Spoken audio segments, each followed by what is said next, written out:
economics class. This is our part 2 video in lesson 3. Shall we recap the previous class? Previous classல நம்ம என்னெல்லாம் பார்த்தோம் அப்படின்றத பார்த்தலாமா? Full employment அப்படின்னா என்னன்னு பார்த்தோம், meaning of unemployment and types of unemployment பார்த்தோம் இல்லையா? Types of unemploymentல என்னென்னலாம் types பார்த்தோம் ஞாபகம் இருக்கா? Cyclical unemployment, seasonal unemployment, frictional unemployment, educational unemployment, technical unemployment, structural unemployment and disguised unemployment. இப்படி நிறைய டைப்ஸ் ஆஃப் அன்எம்ப்ளாய்மெண்ட் இருக்குது அப்படின்றது பார்த்தோம். இந்த லெசனில் ஸ்டார்டிங்கில் ஃபுல் எம்ப்ளாய்மெண்ட்னா என்ன, அன்எம்ப்ளாய்மெண்ட்னா என்ன அண்ட் டைப்ஸ் ஆஃப் எம்ப்ளாய்மெண்ட்ஸ் என்னெல்லாம் இருக்குது அப்படின்றத பார்த்தோம். இப்போ என்ன பார்க்க போகிறோம் இந்த கிளாஸில் அப்படின்னா, first classical theory of employment பார்க்க போகிறோம். ஸோ எம்ப்ளாய்மெண்ட்னா என்னென்னு ஜஸ்ட் ஒரு மீனிங் பார்த்தாச்சு, அதுக்கு தியரி அப்படின்னு ஒருத்தவங்க கொடுத்துருப்பாங்க இல்லையா, அதை இப்போ நம்ம பார்க்க போகிறோம்.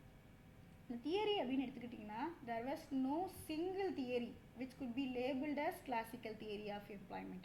இந்த எம்ப்ளாய்மெண்ட்டை சொல்கிறதுக்கு ஒரு தியரி ரெண்டு தியரி இல்லை, நிறைய தியரிஸ் இருக்குது. The classical theory of employment is composed of different views of classical economists and the issue of income and employment in the economy. So இந்த இன்கம் அண்ட் எம்ப்ளாய்மெண்ட் இந்த எக்கனாமியை வச்சு நிறைய வியூஸில் வச்சு நிறைய எக்கனாமிஸ்ட் தியரிஸ் எழுதியிருக்காங்க.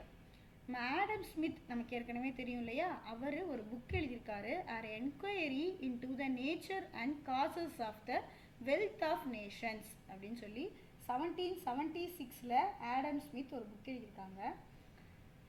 And since the publications of this book, classical theory was developed by David Ricardo, J.S. Mill, J.B. Say and A.C. Bigo அப்படிங்கிறவங்க கிளாசிக்கல் தியரியாக இந்த எம்ப்ளாய்மெண்ட்டுக்கு நிறைய தியரி கொடுத்துருக்காங்க.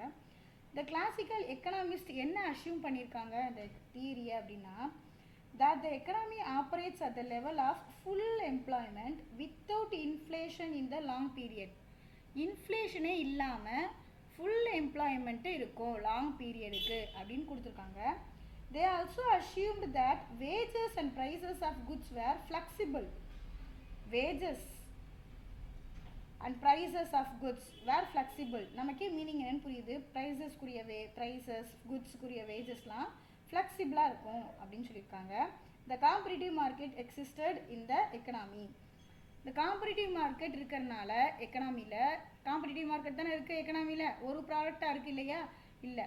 ஸோ நம்மளுக்கு இப்போது காம்படிட்டிவ் மார்க்கெட் இருக்கிற இடத்துல ப்ரைஸஸ் வேஜஸ்க்காக இருந்தாலும் குட்ஸ்க்காக இருந்தாலும் நம்ம கொடுக்குற ப்ரைஸஸ் ஃப்ளெக்சிபிளாக தான் இருக்கும் அப்படின்னு சொல்லியிருக்காங்க இந்த தியரியில். நெக்ஸ்ட் நம்ம பார்க்க போகிறது Say's law of market. Say's law of market, Jean Baptiste Say, இவரோட லைஃப் டைம் 1767 to 1832. இவரை தான் ஷார்ட்டாக நம்ம சேஸ் அப்படின்னு சொல்கிறோம். சேஸ் லா அவரோட லா அப்படின்னு சொல்கிறோம். இவர் யார் அப்படின்னா ஃப்ரெஞ்ச் எக்கனாமிஸ்ட். இவர் ஒரு ஃப்ரெஞ்ச் எக்கனாமிஸ்ட், இவர் ஒரு இண்டஸ்ட்ரியலிஸ்ட். இவரோட லாஸ் ஃபுல்லாக எதை பற்றி இருக்குன்னா இண்டஸ்ட்ரியலிஸ்ட்டை பற்றி தான் இருக்கும். இவர் ஆடம் ஸ்மித் அண்ட் டேவிட் ரிகார்டோன்ற எக்கனாமிஸ்ட் இருக்காங்க இல்லையா, அவரோட ரைட்டிங்ஸில் ரொம்ப இன்ஃப்ளூயன்ஸ்ட் ஆகி தான் எக்கனாமிஸ்டாகவே மாறியிருக்காரு.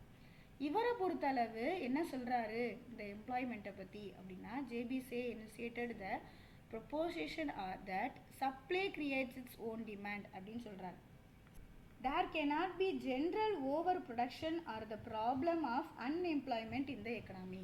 ஸோ சப்ளை இருக்கும்போது ஆட்டோமேட்டிக்காக டிமாண்டும் இருக்கும் அங்கே, அதனால் அன்எம்ப்ளாய்மெண்ட் அப்படின்றது இருக்காது.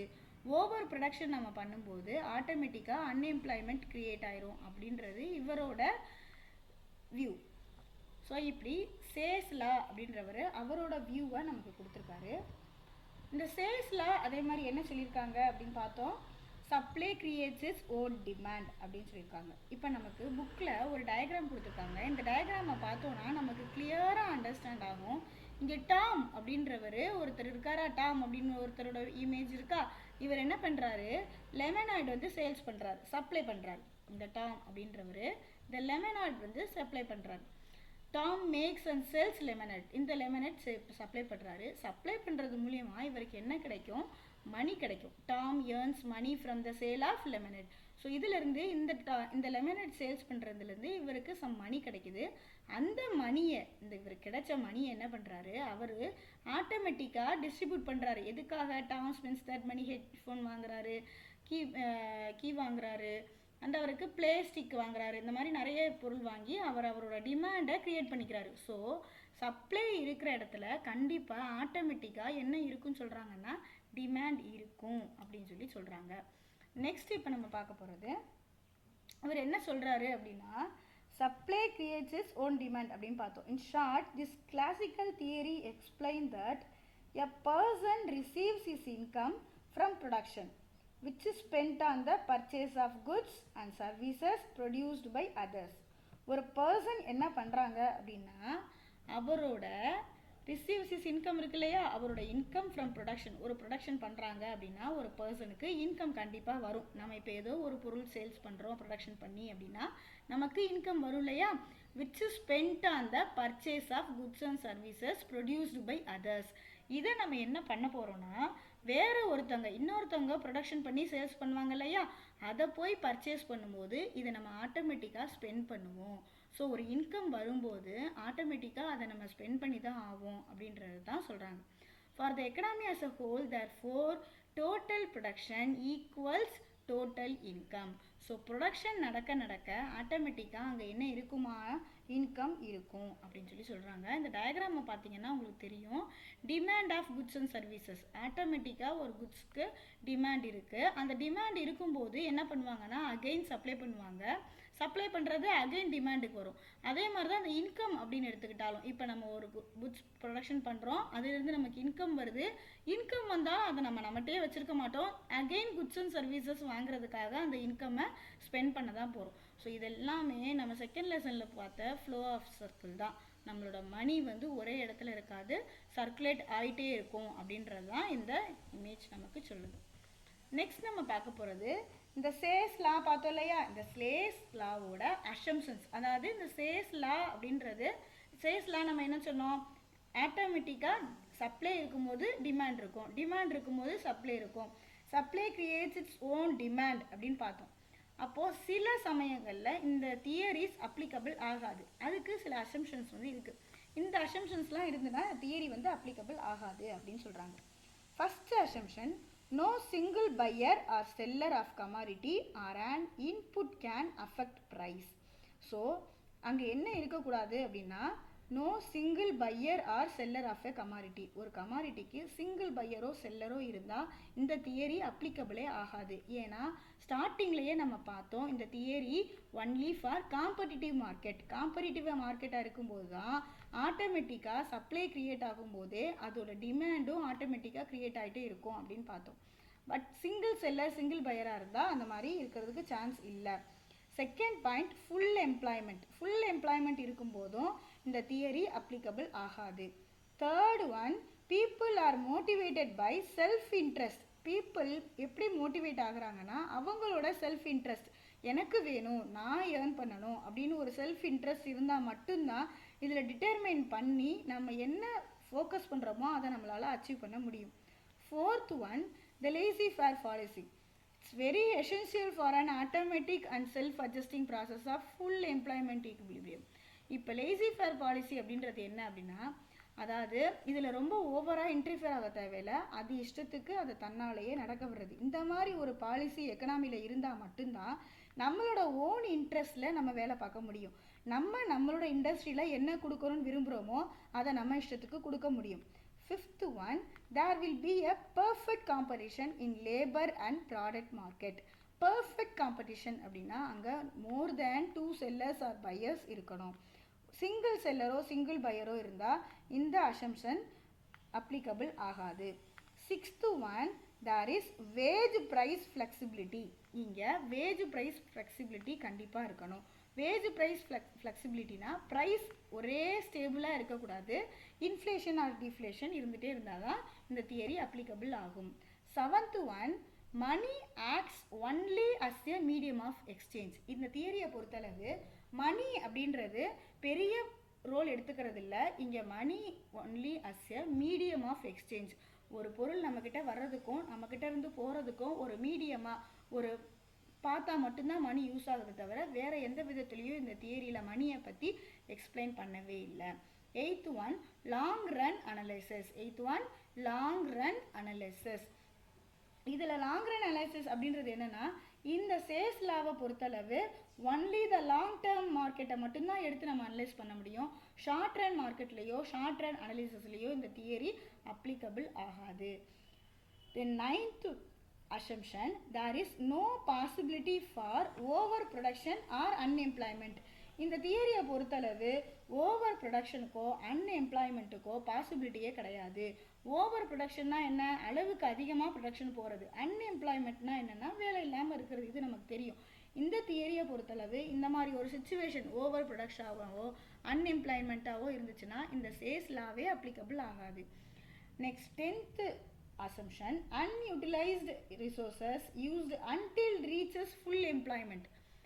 யூஸ் பண்ணப்படாத ரிசோர்ஸஸ் ஏதாவது இருந்துச்சுன்னா அதை யூஸ் பண்ணிடுவோம். Unutilized resources used until reaches the full employment. Full employment achieve பண்ணுற வரைக்கும், எல்லாருக்கும் வேலை கொடுக்கறது வரைக்கும் நம்மளோட ரிசோர்ஸஸ் அப்போ என்ன ஆயிரும், எல்லாத்தையும் நம்ம யூஸ் பண்ணி தான் ஆகும்.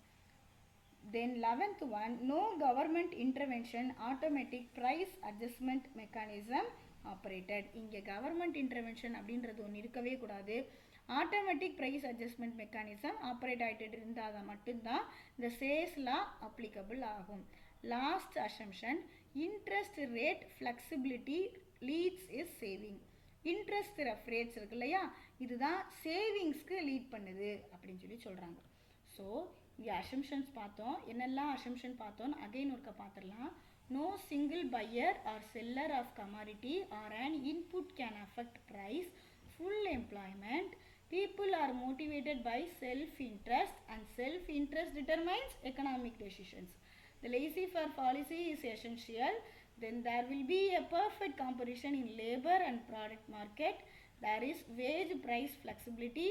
Money acts only as a medium of exchange. Long run analysis. There is no possibility for overproduction or unemployment. Unutilized resources used until reaches full employment. No government intervention. Automatic price adjustment mechanism operated. Last assumption is interest rate flexibility leads saving. Next நம்ம பார்க்க போகிறது implications of sales law. So இந்த sales லாவில் என்னெல்லாம் இம்ப்ளிகபிள் பண்ணலாம் அப்படின்னா, there is no possibility for overproduction or unemployment. ஏற்கனவே நம்ம பார்த்த மாதிரி தான் இந்த சேல்ஸ் லாவை பொறுத்தளவு ஓவர் ப்ரொடக்ஷனோ அன்எம்ப்ளாய்மெண்ட்டோ கண்டிப்பாக இருக்காது.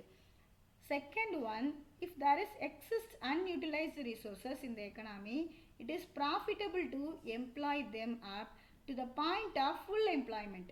இங்கே அன்யூட்டிலைஸ்ட் ரிசோர்ஸ் இருக்குது அப்படின்னா அதை கண்டிப்பாக ஃபுல் எம்ப்ளாய்மெண்ட் வர வரைக்கும், ப்ராஃபிட் நமக்கு கிடைக்கிற வரைக்கும் அதை நம்ம யூட்டிலைஸ் பண்ணிடுவோம். Third one, as automatic price mechanism operates in the economy. Price mechanism ஆட்டோமேட்டிவாக இருக்கிறது தான் இங்கே எக்கனாமியை ஆப்ரேட் பண்ணிகிட்ருக்கு. அகைன் அண்ட் அகைன் அது ஆட்டோமேட்டிக்காக ரன் ஆகிட்டே இருக்கும். there is no need for government intervention. இங்கே கவர்மெண்ட் இன்டர்வென்ஷன் தேவையே இல்லை. ஏன்னா ஆட்டோமேட்டிக் ப்ரைஸ் மெக்கானிசம் இங்கே ஆப்ரேட் ஆகிட்டு தான் இருக்கும். Fourth one, interest flexibility brings about equality between savings and investment. இங்கே இன்ட்ரெஸ்ட் ஃப்ளெக்சிபிலிட்டி அப்படின்னு ஒன்று இருக்குதுன்னு நம்ம ஏற்கனவே பார்த்தோம். அசம்ஷன் பார்க்கும்போதே அது இருக்கிறனால சேவிங்ஸும் இன்வெஸ்ட்மெண்ட்டும் ஈக்குவல் ஆகிட்டே இருக்குது. Interest rate of interest increase ஆக சேவிங்ஸ் இன்க்ரீஸ் ஆகிட்டே இருக்கும். சேவிங்ஸ் இன்க்ரீஸ் ஆக ஆட்டோமேட்டிக்காக அந்த சேவிங்ஸை நம்ம என்ன பண்ணுவோம்னா இன்வெஸ்ட்மெண்ட் பண்ணிட்டு தான் இருப்போம். Next one, money performs only the medium of exchange function in the economy as people will not hold idle money. So இங்கே ஐடில் மணியை பற்றி நம்ம இங்கே பேசுகிறதே கிடையாது இந்த சேல்ஸ்லாவில். ஸோ மணி இங்கே என்ன தான் இங்கே மணி சொல்லி வர்றாங்க, சேல்ஸ் லாவை பொறுத்தளவு money performs only the medium of exchange. So இங்கே மீடியம் ஆஃப் எக்ஸ்சேஞ்சாக மட்டும்தான் மணியை பார்க்குறோம். பீப்புள் ஐடிலாக ஹோல்ட் பண்ணி வச்சுருக்க மணியை பற்றி இங்கே நம்ம டிஸ்கஸ் பண்ணுறதே இல்லை. நெக்ஸ்ட் ஒன், கிரிட்டிசிசம்ஸ் ஆஃப் சேல்ஸ் லா. இப்போ சேல்ஸ் லா பார்த்தோம். சேல்ஸ் லாவில் என்ன சொல்ல வராங்க அப்படின்னு பார்த்தோம். அந்த என்ன சொல்ல வராருன்னா, demand supply creates its own demand. Supply create ஆக ஆட்டோமேட்டிக்காக டிமாண்ட் என்ன ஆகிட்டே இருக்கும், கிரியேட் ஆகிட்டு இருக்கும் அப்படின்னு பார்த்தோம். ஓகே, இந்த தியரி என்னெல்லாம் சுச்சுவேஷன் இருந்தால், என்னெல்லாம் அசம்ஷன் இருந்தால் அப்ளிகபிள் ஆகும் அப்படின்றது பார்த்தோம். தென் இம்ப்ளிகேஷன்ஸ் ஆஃப் சேஸ் லா, இதில் என்னெல்லாம் இம்ப்ளிகேட் பண்ணலாம் அப்படின்னு பார்த்தோம். தென் இப்போ நம்ம பார்க்க போகிறது கிரிட்டிசிசம்ஸ் ஆஃப் சேஸ் லா. இந்த சேஸ் லாவில் கிரிட்டிசிசமும் இருக்கும் இல்லையா, வெறும் இம்ப்ளிகேஷன்ஸ், அசம்ஷன்ஸ், அட்வான்டேஜஸ் மட்டும் கிடையாது, கிரிட்டிசிசமும் இருக்குது. என்ன கிரிட்டிசிசம் இருக்குது அப்படின்னா, according to Keynes, supply does not creates its own demand. இங்கே என்ன சொல்லியிருக்காங்க, supply demand its own demand அப்படின்னு சொல்லியிருக்காங்க சேஸ். ஆனால் கீன்ஸ் என்ன சொல்ல வராரு அப்படின்னா, supply does not create its own demand, create பண்ணாது அப்படின்னு கீன்ஸ் சொல்கிறாரு. It is not applicable where demand does not increase as much production increase. Production increase ஆகிற அளவுக்கு டிமாண்டும் இன்க்ரீஸ் ஆகாது அப்படின்னு கீன்ஸ் வந்து சொல்கிறாரு. இது ஒரு கிரிட்டிசிசமாக அவர் சொல்கிறார்.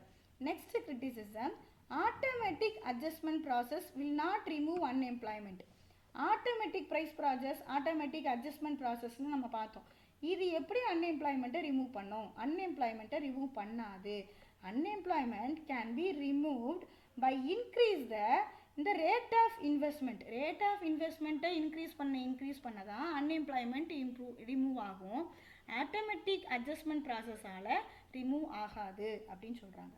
தேர்ட் பாயிண்ட் என்னென்னா, money is not neutral. Money is not neutral. Individuals hold money for unforeseen கண்டின்ஜென்சிஸ். So நியூட்ரலாக தான் மணியை வச்சுருக்காங்க. பீப்புளை பொறுத்தளவு வச்சுருக்க மணியெல்லாம் கொண்டு போய் இன்வெஸ்ட் பண்ணுவாங்கன்னு சொல்ல முடியாது. அவங்க என்ன பண்ணுவாங்க, அதை அவங்களோட அன்ஃபோர்சீன் எக்ஸ்பெண்டிச்சர்ஸ்க்காகவும் கன்சியூமர்ஸ் வச்சுருப்பாங்க மணியை. Fourth criticism, there is no overproduction. Say's law is based on the proportions that supply creates its own demand and there is no overproduction. சொல்லியிருக்காரு இல்லையா சேஸ்லா, ஓவர் ப்ரொடக்ஷன் கிடையாது. Keynes said that overproduction is possible அப்படின்னு சொல்லியிருக்காரு. Keynes என்ன சொல்ல வராரு, Keynes says that overproduction is possible அப்படின்னு சொல்கிறார். Keynes regards full employment as a special case because there is underemployment in capitalist economies. Full employment அப்படின்றது கண்டிப்பாக ஸ்பெஷல் கேஸ் தான். ஃபுல் எம்ப்ளாய்மெண்ட் எப்பயுமே ஃபுல் எம்ப்ளாய்மெண்ட் இருக்குமா? இருக்க முடியாது. Because there is under employment in capitalist economy. Capitalist எக்கனாமியை பொறுத்தளவு under economy அப்படின்றது கண்டிப்பாக இருக்கும். அண்ட் மாஸ் ப்ரொடக்ஷனும் இங்கே கண்டிப்பாக இருக்கும் அப்படின்னு சொல்கிறாங்க. Then sixth one, the need for the state intervention arises in the case of general overproduction and mass unemployment. இப்போது ஸ்டேட் இன்டர்வென்ஷன் இல்லை, நோ கவர்மெண்ட் இன்டர்வென்ஷன் அப்படின்னு பார்த்தோம். பட் கண்டிப்பாக கவர்மெண்ட் இன்டர்வென்ஷன்ஸ் அரைஸ் ஆகும். ஏன்னா இந்த கேஸ் ஆஃப் ஜென்ரல் ஓவர் ப்ரொடக்ஷனோ mass அன்எம்ப்ளாய்மெண்ட்டோ இருக்கும்போது கண்டிப்பாக கவர்மெண்ட் இன்டர்வென்ஷன் பண்ண வேண்டியிருக்கும் அப்படின்னு சொல்ல வராங்க.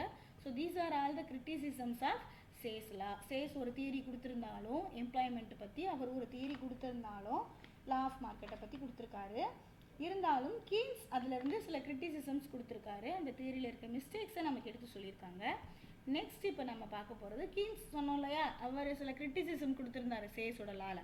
இப்போ அவர் என்ன சொல்ல வராரு, ஜான் மேனார்ட் கீன்ஸ் அப்படின்றவர் என்ன சொல்ல வராரு அப்படின்றத பார்க்கலாம். Keynes book the general theory of employment, interest and money அப்படின்னு இதோட புக்கு வந்து எப்போ வந்தது அப்படின்னா 1936 இந்த புக்கு வந்து வெளியே வந்தது. highly significant work that marked a turning point in the development of modern economic theory. இவர் அந்த புக்கில் மாடர்ன் எக்கனாமிக் தியரியை பற்றி தான் சொல்ல வந்திருக்காங்க. இவர் இந்த தியரியில் என்ன சொல்ல வராரு அப்படின்னா, Keynes theory was a general theory as it tried to explain all types of employment.